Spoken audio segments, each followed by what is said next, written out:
Coming up on Mornings on the Hill, students continue the annual Duke Campout tradition ahead of the Syracuse men's basketball game. SU's administration publishes a statement of support following the shooting at Michigan State University. Video games are now being played outside of the dorm room for a new major coming to Syracuse University. And some nasty weather potentially coming our way. All that and more coming up on this edition of Mornings on the Hill.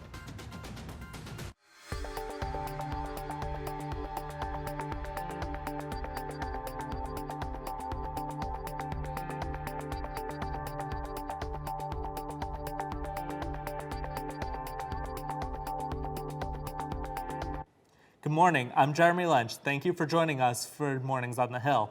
And I'm Carson Fowler. Here's a look at our today's top story.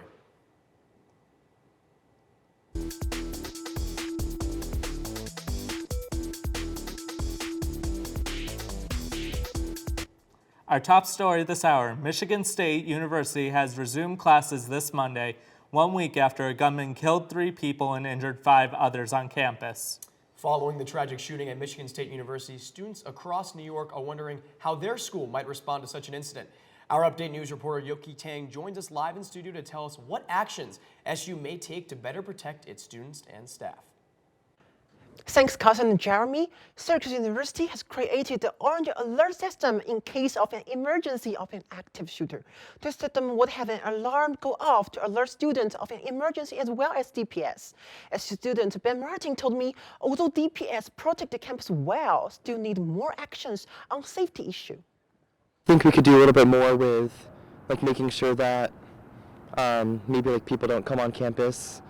You know, because the Michigan State shooting and then there's been other shootings too, so we could do a better job with. Senior Vice President and Chief Student Experience Officer Alan Groves sent a campus-wide letter to inform SU students what is the efficient way to help them when there is an emergency danger appear around themselves. In the letter, Syracuse University also experienced their own sad feeling toward MSU shooting and emphasized the safety and security of each campus member is always their main target. SU will work hard to prevent such a tragedy happening on campus. Syracuse University student Shan Squared said the safety blue buttons on campus is very useful. I think definitely utilize the safety blue buttons around campus. I actually witnessed a scene that happened a couple months ago, and they're very efficient with how they respond to scenes that happen on campus. Orange Safe is one way to help students, especially on-campus students, to prepare and respond in emergency situation. Besides that, you can also dial the number of DPS, which is just behind your SUD card. Reporting live from the newsroom, I'm Yoki Tang. For Mornings on the Hill, back to you guys. Thank you, Yoki. Weather is possibly going to be an issue the next couple of days. Let's throw it over to Matt Hassan, who will tell us what to expect for weather today and later this week. Matt, what do you got for us? Thank you guys and good morning. I'm outside with Waverly Avenue at my back and we're in store for a day of weather that's going to have a little bit of everything. So let's pull up the numbers to take a look at what it's going to look like today. So right now temperature is just about 40 degrees. It's a little chilly. The wind is calm, just around 7 miles per hour. But that's going to change later in the day. The wind is going to get up to 25 miles per hour in the afternoon.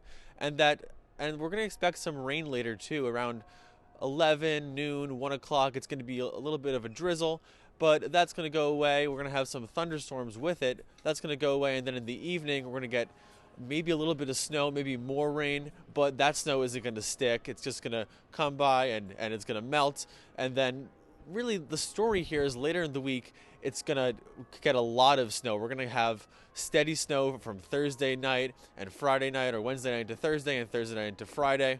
There's going to be a lot of snow there, and it is going to stick with, specifically in North Syracuse and the Thruway. So be careful when you're driving, and I'll have the full weather forecast later in the show after the break. Back to you guys.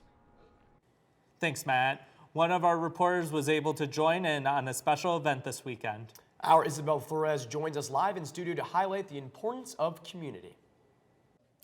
Thanks, guys. And yes, that's right. This weekend, I was able to head over to Camillus and catch up with several community members at an event being held at the Brasserie Bar and Bistro. There, they told me about the importance of making connections within the community. The Brasserie Bar and Bistro in Camillus is usually the place to go grab a drink and lay back. But on Sunday, it brought in residents to take part in their winter festival. But not just any winter festival, a women's winter festival. Women-owned businesses of all kinds were contacted to set up booths to promote their goods. Business owners like Celine Rahman were happy to be a part of the event and showcased why it's so important to highlight small, women-owned businesses. It's important to have these just because us small business owners and us women, we work so hard to put our own craft out there, and it's so wonderful when we can all come together in one place. And it really is a beautiful thing. Founder of Coco's Candles, Yolanda Johnson, says these festivals help to make connections. Well, I think that it's very important to network with other businesses, other entrepreneurs, and also just kind of getting your name out there in different areas of the city. And Funkyard thrift shop owner Sarah Tangretti says these events bring people together. I feel like it gives a really safe space, not only for all the artists and curators here, but for the shoppers and the guests, and it just allows us to create a community. For the occasion, the bar made sure to provide drinks, dancing, and all around good vibes. Overall, the event helped to bring the community together while also making sure to highlight women-owned businesses based in Central New York. While this was the Brasserie's first women's winter market, it will not be the last, as the bar plans to now organize them every year. In Syracuse, I'm Isabel Flores with Mornings on the Hill. The weekly music series are back at Hendricks Chapel. Our Mornings on the Hill reporter Polina Shimanova joins us live to give us all the details about these weekly performances. Polina. Thanks, Carson. I'm outside of Hendricks Chapel, where Music and Message takes place. Every Sunday at 4 p.m., the doors are open for everyone to enjoy the music. The leader of the program, Ann Laver, told me it's a collaboration between the Hendricks Chapel Choir and the university organists.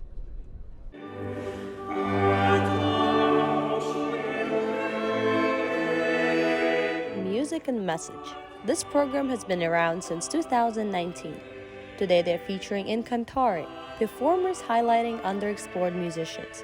Group member Liza Malamud says she's been waiting too long for this event. We were supposed to debut it in March 2020, and so now 3 years later, it's really nice. Educating the audience about each song performed is a common goal for Music and Message and In Cantare. But we will veer briefly to Germany before returning to home base with Verdank's Sonata for 5 instruments.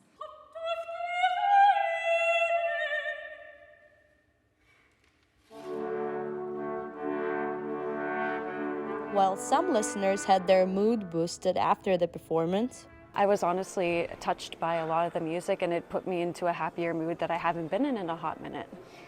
Some members of the audience have more philosophical comments. This was very spiritual also, with all of the instruments and the vocals that performed.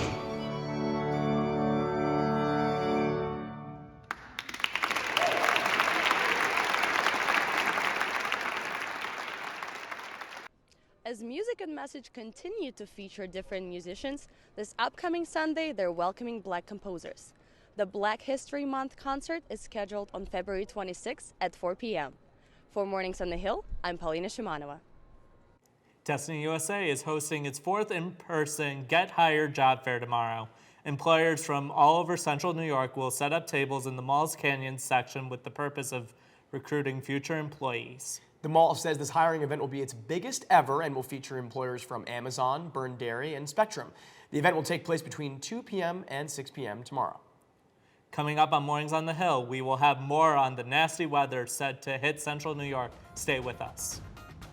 It's going to be a weird week for weather this week in the 315. Our Matt Hassan is in the studio with your full weather forecast for today and the rest of the week. Matt, what you got for us?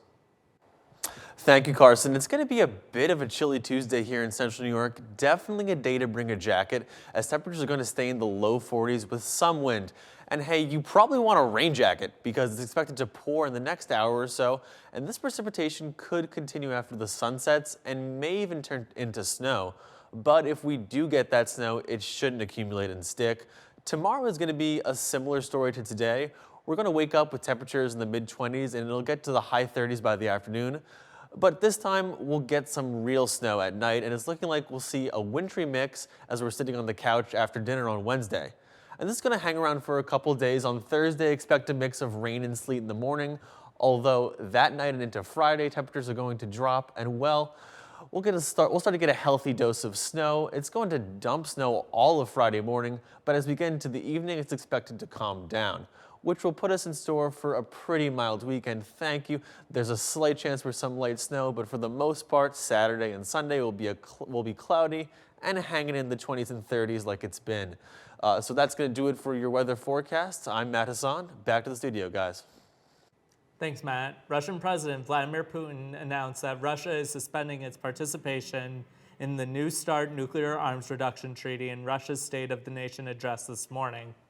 While Russia is not withdrawing from the agreement entirely, it is suspending its participation in the only remaining regulation for the world's two largest nuclear arsenals. The announcement comes after a surprise visit by President Joe Biden to Ukraine yesterday. President Biden is set to meet with Polish President Andrzej Duda today, just a few hours after his surprise visit to Ukraine. Poland has NATO's longest border with Ukraine and has been the main route for refugees seeking to escape violence. The meeting comes just before the one-year anniversary of the Russian invasion of Ukraine. Biden is expected to continue his support for Ukraine and has plans to give his remarks later today. The biggest rivalry game of the season for Syracuse basketball took place on Saturday. It seems like SU students planned a lot for this match with Duke. Reporter Wanshi Zhang is live in front of the JMA Wireless Dome to recap what they did do. Thanks, guys. Although we all know the result it turns out, we cannot ignore the fact that SU students were excited about this game. Right now, I'm in front of the dorm, and a few days ago, SU fans were camping out and staying out overnight just for this game, and all they did is for a good seat. Alto's Army rounded up students to join the campout with tents from Thursday to Saturday, and the benefits of staying out overnight is to earn the early entry and grab front seats. There was 4 of us, and we've been here since last night at 6 o'clock. We slept here all night. We stayed here for the majority of the day today. We've been switching on and off, so I have 2 of us here right now, and then the next 2 should be coming shortly. I'm excited to get a good seat, and I'm really looking forward to this game. And we'll be there to make noise. This will be the rowdiest section because everyone's willing to camp out in the cold, frigid temperatures. So yeah, this is definitely the guys we want right next to the game. So a lot of coaches come down and bring donuts and coffee, and some special campout shirts are also open to sell. Those are something that we can celebrate with, showing like so people can have a dedicated shirt like saying, oh, I came to the camp out and I survived and I made through. It was a lot of fun, stuff like that, hoping to raise awareness for future years of this. So on Friday's evening, it's getting colder and even snow flurries started to fall. But a person here says the number of students coming will be higher. The final score for Syracuse and Duke is 55-77, but don't worry, we'll come back next year. For Mornings on the Hill, I'm Wanshi Zhang. Syracuse University hosted a Black Hair Experience for Black History Month. Our Mornings on the Hill reporter Cheyenne Johnson joins us live to tell us more. Cheyenne, what do you got for us? Thank you. This month I attended a Black History event. Let's take a look. In an effort to celebrate one of the most unique aspects of Black culture and beauty, the Black History Month Committee at Syracuse University hosted a State of the Black Hair Experience to highlight the glorifying history of Black trends this month here at the Shine Student Center. A Syracuse University student who attended the event, Ife Oje, expressed what Black hair means to her and the importance of Black hair. I definitely think it's a form of expression. There's a lot of freedom that deals with hair. The fact that there were laws that required women to cover our hair. We could not wear it freely the way we please. The event featured live demonstrations of various hairstyles along with the panel discussion.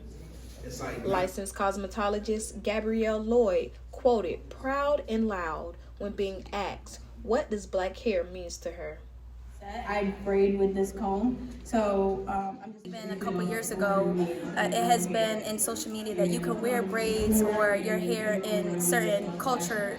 For our culture, As we end off the month of February with a bang, the Black History Month Committee will host a formal gala celebrating Black excellence. This event will celebrate all things centered around Black culture. R&B singer Kiana Lee will be one of many musician artists performing. Come celebrate with us this Saturday, February 25th, here in the Cheyenne Student Center. From Morning on the Hills, I'm Cheyenne Johnson. Coming up on Mornings on the Hill, the Duke Blue Devils visited the Dome this weekend for a matchup with the Orange.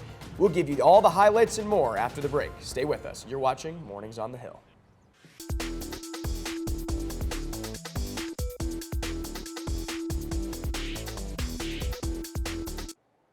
Good morning, I'm Cyril Cray with your Orange Sports Update here on Mornings on the Hill. We had a packed week of basketball. This past weekend, Syracuse had a much anticipated matchup with Duke. Many students camped out so they can get tickets for the game, but a very special guest showed up, Buffalo Bills safety Damar Hamlin. Hamlin suffered cardiac arrest during a Monday night football game against the Bengals and was hospitalized for a week. There we see Hamlin in good spirits, looking healthy. As for the game, things weren't good for the Orange. While the game was competitive in the beginning of the first half, Duke started to take over and control the game. They led by as much as 24, and Duke won 77-55. Syracuse will go to South Carolina to face Clemson and hopefully right the ship. Tip-off is at 7 p.m. tomorrow. For the women's side, it was their senior night this past Sunday against Miami. Syracuse really needed this win as they are a part of first four out. 5 players scored in double figures, and they had some really surprising contributions. Asia Strong had 10 points and 5 rebounds, and Kennedy Perkins finished with a career-high 13 points. They also had their usual contributors like Elena Rice and 14-point contributors from Georgia Woodley and Deasia Fair. Syracuse overall was 9 from 23 from 3. Syracuse will go to Pittsburgh to get their second straight win. Tip-off is at 6 p.m. on Thursday. That's it for basketball. Our Cole Kirst is live this morning with a Syracuse graduate student to talk more about esports. Esports has been taken to the next level here at Syracuse. In 2023, students will have the opportunity to major in esports this coming fall in Newhouse and Falk College, respectively. I'm here joined by graduate student and Newhouse Esports Update host, Andrew McBeth. Andrew, thanks so much for coming on. Thanks for having me. So how big is this for Syracuse and the esports community? Well, I think this is really big for Syracuse specifically because it allows students that are interested in esports, whether that's playing, coaching, organizing, running, something like that, to really get started early and learn more about how it works. Because it's such a growing industry and such a rapidly expanding brand, it really allows students to get their feet wet. And as for the rest of the esports community, it's really helpful to have a lot of dedicated students coming out of some of the best colleges in the nation and get ready to grow esports even further. And Syracuse has a resource in the Barnes Center known as the Game Room. Can you go into more detail about how impactful this room is to a campus like Syracuse and other universities across the country? I mean, the game room there is absolutely fantastic. It's full of some of the top-of-the-line computers, peripherals, next-gen consoles and controllers. The stuff in there is top-notch, and with students having the ability to use some of the best equipment that the world has to offer and really kind of participate in esports and really like dive into the world of it, it allows them to get a hands-on and first-hand experience of how esports is run and how they can really impact it going forward. And my last question to you would be for students who do not participate in esports but also play video games, what do you think you would like to tell them to try and dive fully in and also try and receive a degree in esports going forward this coming fall? I mean, honestly, like esports is, again, it's such a rapidly growing industry. There's so much more that can be taken from esports and so much more that can be taken out of it.